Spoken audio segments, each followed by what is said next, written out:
Hello everyone and welcome back to another episode of CR Exposed. On today's episode we are looking at the Stone Golem from Tales of the Valiant Monster Vault 1. Let's get right into this and take a look at this chunky CR10 monster here. Probably a good pun, something stone related. I just couldn't think of one besides it being chunky, which kind of works. In any event, let's go ahead and jump right into the stats here and add those in. We have a 5 strength, -1 dex, 9 constitution, which likely is being modified by the proficiency bonus of a 4, -4 intelligence, a 0 for wisdom, and a -5 charisma. Now I'm skipping over those because the proficiency bonuses probably aren't going to be that necessary unless the attacks are being modified differently.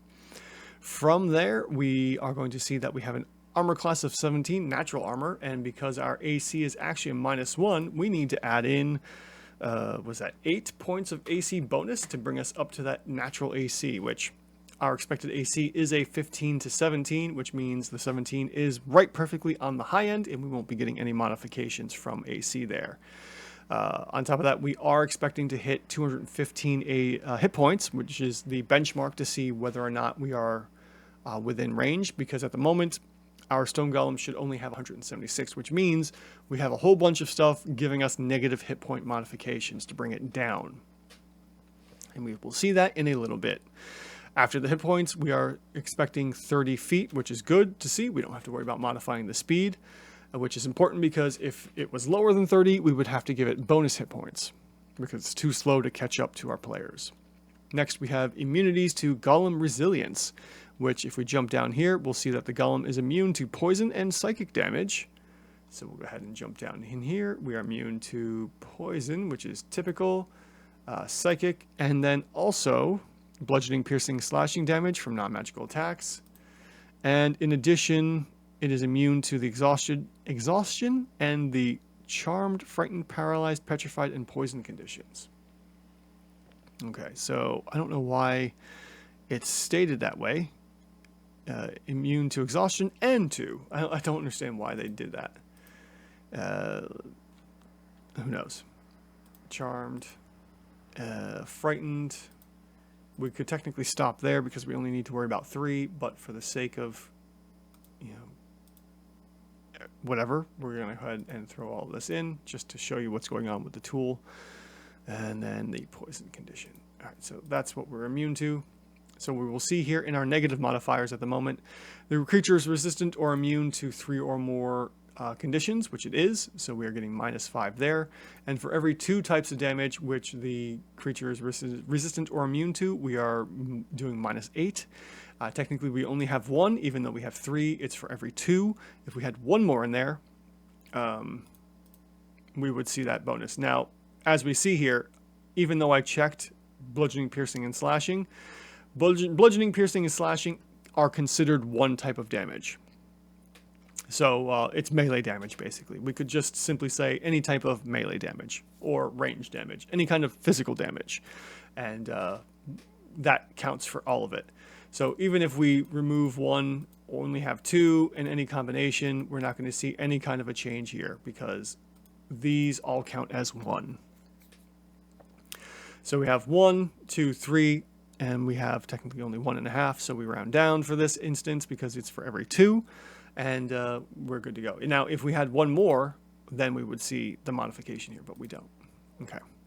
Moving on, we don't worry about senses or languages when checking our monsters.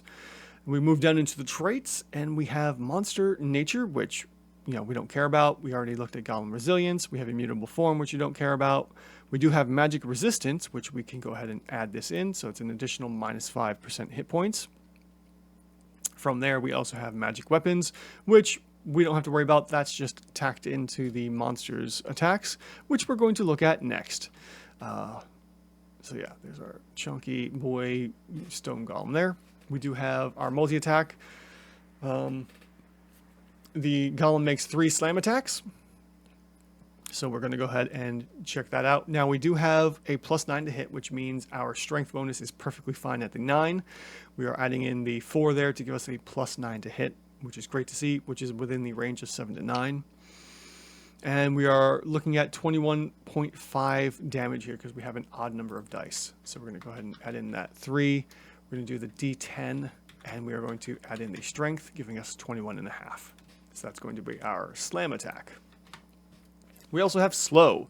Recharges on a 6. The golem shares the plodding perception of timeless stone with those nearby, slowing all life to a crawl.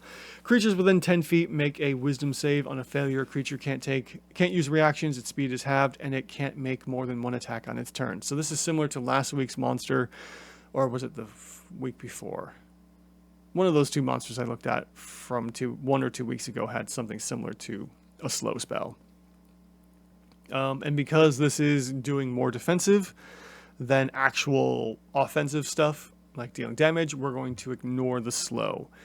More than likely, as I talk to the developers about defensive abilities and such like this, their statement is that it basically works out in the end. So, if you're to use this, the lack of damage from slam basically kind of bounces out, and you don't need to worry about calculating for anything defensive. Just worry about offensive. From there, we then look at the bonus reactions, and I don't believe we have any. Yeah, it just goes into the Gorgon, so we don't have any kind of reactions here. We're stopping at bonus, which is cool. We have rearranged stone. The stone golem rearranges some of the stone comprising its body, choosing one of the following arrangements. Jagged stone. The golem turns several of the stones on its body to point outwards. Its AC is reduced by 2, and each time a creature within 5 feet hits it, it takes some damage. Or we can do protective slabs. The golem slides several flat stones around its body to protect it. Its speed is reduced by 10 feet, and each time it takes damage, the damage is reduced by 5. So we actually have some DR here, which is really curious to see. How does this play into checking over the CR? Well, the jagged stone is actually kind of easy to see. We could simply add that in, and we would reduce the AC from 17 to 15, which is still within the expected AC of our monster here, so that wouldn't necessarily matter, and we would get an extra bit of damage for every attack that we get. The protective slab is curious. I don't know how we would worry about that, because then our monster loses 10 feet, which then means we're slower, and we actually have to add in the bonus hit points for being slow, for movement, and then we reduce damage as well. So this is counteracting damage. That way giving us technically more hit points. Curious. More than likely, both of these are going to work out to be about the same. And because protective slab is more defensive, we're going to ignore that one for the time being. We're going to go ahead and reduce our AC to 15. So we'll switch that 8 to a 6. And then we will add in an additional 2d4 of damage as well for every round of for on-hit effects here. So there's no save DC for our on-hit effects. We're going to go ahead and add that in. So the 5, let's see here, and does this hit require any checks? No, it doesn't. So due to that, we're expecting, I guess, somewhere around like 3 attacks or something. It's within the rules. And we were going to get 15 points of damage for the jagged stones. And more than likely, we would see this in the reverse for protective slab. But as I mentioned before, we don't worry about defensive stuff. So moving into our multi-attacks, we're going to go ahead and give ourselves 3 of these. So we're going to see 64.5 because we're making 3 slam attacks. We're not worried about the slow, and we're not worried about protective slab.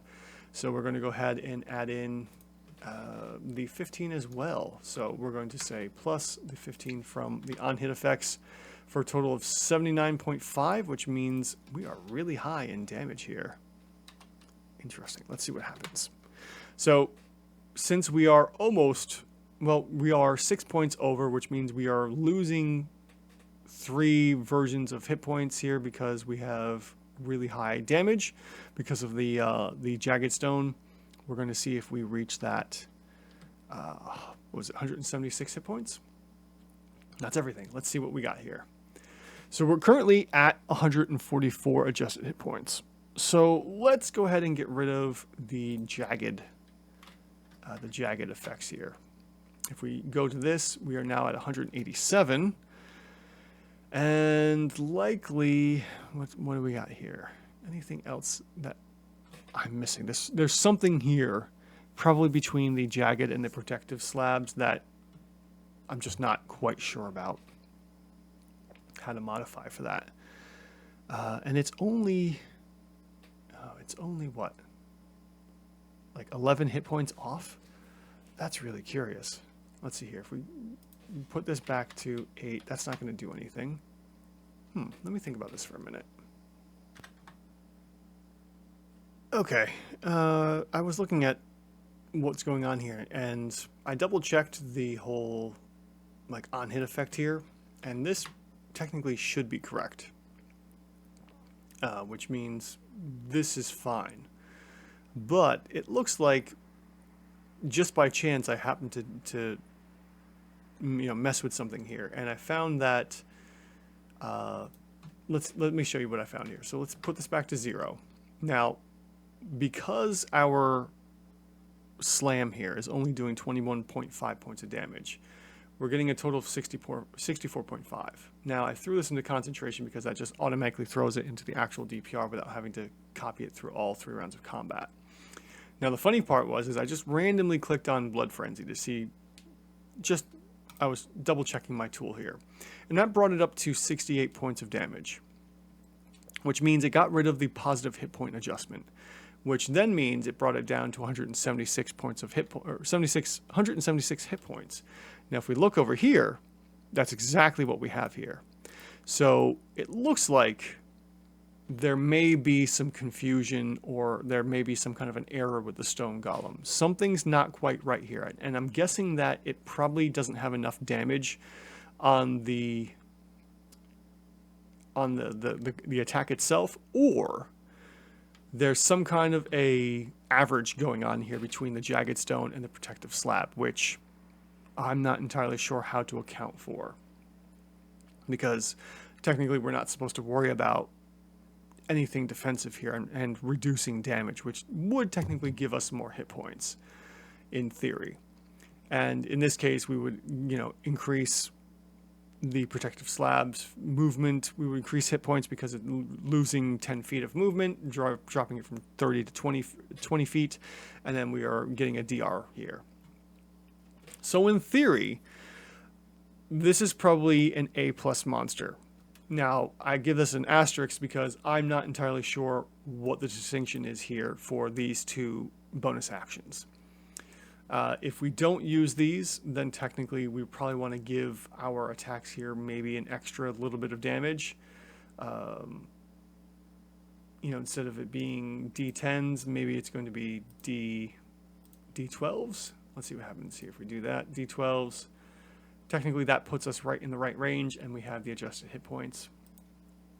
I'm not entirely sure. So there's some kind of confusion here, and likely it's on my end of how to do this. So I'm going to say this is an A+ monster, even though I'm not too sure about how this all plays out. So in any event, I'd say this is pretty much 100% on. I'd say it's asterisk A+. Definitely use this for a CR10 monster if you need one in your games of Tales of the Valiant.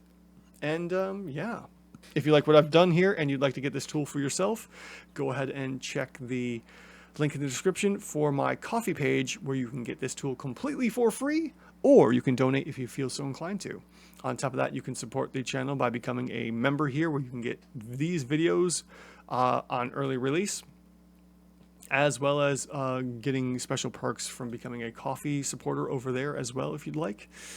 On top of that, there are custom monsters, there are custom monsters for D&D 5th edition and Tales of the Valiant, as well as custom classes and subclasses for the game that I've been working on. On top of that, you can also like, share, subscribe, and comment as well. All of this helps the channel in any form, one way or the other. I appreciate it, and everything hanging out to the end here. So thank you all so much for watching, and I will see you in the next one.